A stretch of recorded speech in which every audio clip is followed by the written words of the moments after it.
Le week-end du 2 au 3 septembre, la Cité des Loisirs d'Amnéville accueillera le Festival de l'Imaginaire. Jean-Jacques Micou nous en dit plus sur cette manifestation originale.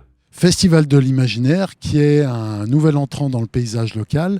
L'objectif, c'est de terminer l'été en beauté et de résister une dernière fois face à la rentrée et de profiter d'un dernier week-end pour venir redécouvrir la Cité des Loisirs, ses animations, ses savoir-faire, ses attractions, et puis d'en profiter pour se dépayser à partir d'un thème, le thème de l'imaginaire à la croisée des mondes.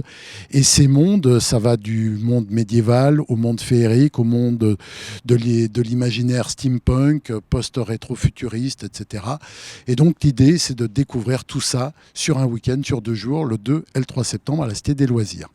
Alors, des animations, tout d'abord une 60aine de stands avec des savoir-faire, des exposants, des costumiers, de la photo, des pirates, des produits du terroir, etc.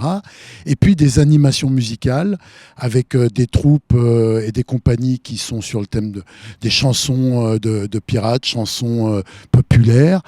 Également des déambulations costumées avec différents types de costumes. Ça va du vénitien, le carnaval classique, mais également le steampunk, donc rétro-futuriste, l'habit victorien, mais revu et corrigé un petit peu à la mode des films de Tim Burton.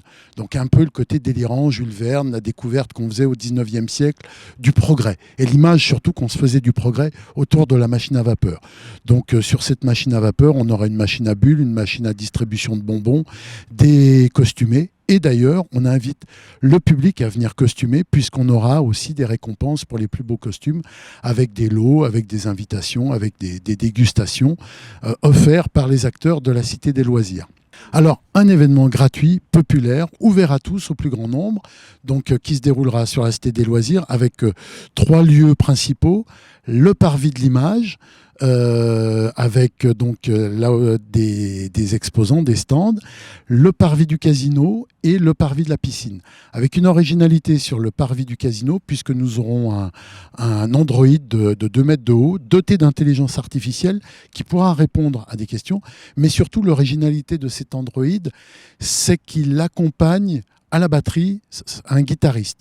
Donc, ce n'est pas un programme qui est intégré, c'est vraiment le robot qui joue et qui accompagne en intelligence artificielle son créateur qui lui-même est fondateur d'un groupe de rock. Donc ça, c'est un événement intéressant. Et puis ensuite, tout au long de ces 2 jours, des déambulations, comme on le disait, des animations musicales avec des lieux et des temps qui seront précisés sur le site amnéville.com, bien évidemment, dans le programme qu'on pourra retrouver.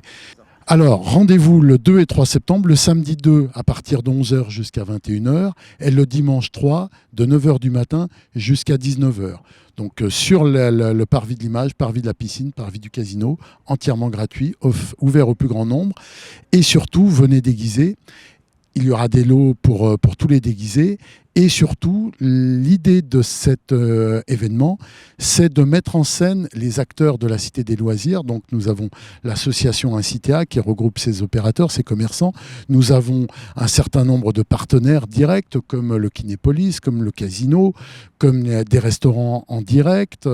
Voilà, le carnaval d'Agondange. Nous avons le comité des fêtes, bien entendu, la ville d'Amnéville, l'office de tourisme. Bref, tout le monde a envie que ça se passe bien et tout le monde a envie de terminer l'été sur une belle note populaire, festive et surtout conviviale.